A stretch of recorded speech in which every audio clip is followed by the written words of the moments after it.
یک قصه دیگر از حضرت امام اعظم رحمت الله علیه که ما و شما الحمدلله افتخار داریم، میگه ما در مذهب کی هستیم؟ در مذهب امام اعظم. حضرت نعمان ابن ثابت میگفتن نام حضرت امام اعظم نعمان است. حضرت میگه در همسایگیش یک شخصیت یهودی زندگی میکرد.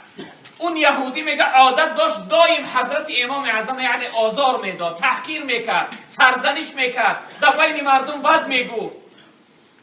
روزی میگه این یهودی از خانش بیرون شد، میگه آمد به خاطر حضرت ناراحت کردن، به خاطر حضرت تحقیر کردن آمد، میگه در دروازه حضرت امام اعظم زد، در دروازه زد. البته هر کدام ما را یک کس اگر در درمون بزنه در حال میریم میبینیم کی باشه، چی میخواسته باشه. وقتی در دروازه حضرت امام اعظم میگه این یهودی زد، حضرت میگه آمد در کشاد، دید که همسایه یهودیش. گفت فرما همسایه چی میگفتی؟ بپرس یگان پرسیدنی بودی، یگان خدمت بود؟ میگه این یهودی گفت من تو را نمیگم. در درش زده است، میگه تو را نمیگم، تو در من در کار است، من با دیگر کس کار دارم. سبحان الله. حضرت میگه گشت در خانهش درام، من چیزی نگفت. دفعه دیوم میگه در دروازش زد، دفعه دیوم حضرت امام اعظم برآمد، گفت چیزی میگفتی برادر؟ گفت نه من تو را نمیگم، با تو کار ندارم. گفت دوباره حضرت میگه در خانهش درآمد، دفعه سوم زد. در این حالتی درنگ برنگی که در دروازش میزد، میگه مردم در نزد دروازه حضرت امام اعظم جمع زدن. تا این بدبخت چقدر حضرت غم میداده باشه، ناراحت میکرده باشه، مردم همه جمع زدن. حضرت میگه از در بیرون شد، دفعه سوم.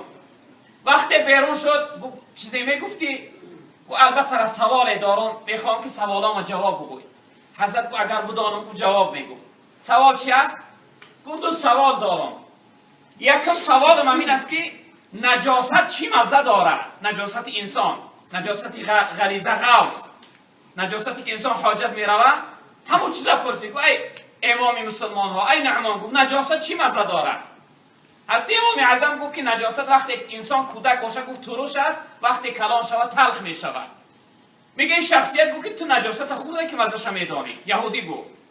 حضرت امام اعظم گفت من نجاست نخوردم. گفت از تاریخ ها و از کتاب ها خواندم که چنین مزه داره.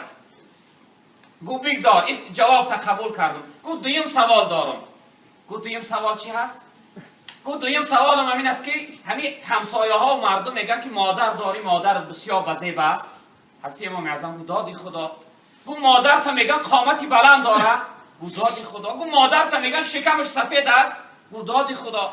گفت مادر تا میگن موهای سیاهی دراز داره. گفت دادی خدا. برادر عزیز سوال اگر از ما بپرسن چه جواب میگفته باشه؟ آیا طاقت صبرش داری یا نداری؟ در تمام سوالش میگه حضرت امام اعظم گفت دادی خدا. در آخر این یهودی چی گفت؟ گفت وقتی که مادرت اینقدر بزه باشه، اینقدر حسن و خوبی داشته باشه، مادرت به من نمیتی؟ مادرت در نکاح من نمیدراری؟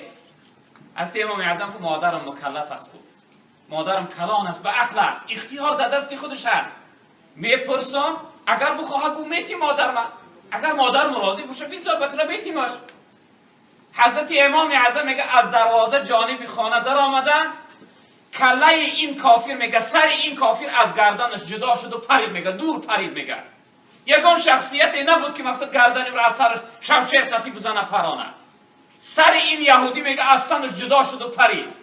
مردم فریاد کردند نه این نعمان امام اعظم بیرون شد، چی حادثه است، این چی واقعه است؟ حضرت میگه از دروازه بیرون شد، با سوی مردم گفت که این شمشیر صبر من بود که کله را از تنش جدا کرد. این شمشیر صبر من بود، در این قدر سخنهای سخت، در این قدر گپهای قبیح بد ایمان صبر کردم، شمشیر صبر من کله را از تنش جدا کرد. ببینه برادر عزیز که ما و شما باید از این بزرگوارها عبرت بگیریم، ما باید از اینها نمونه داشته باشیم.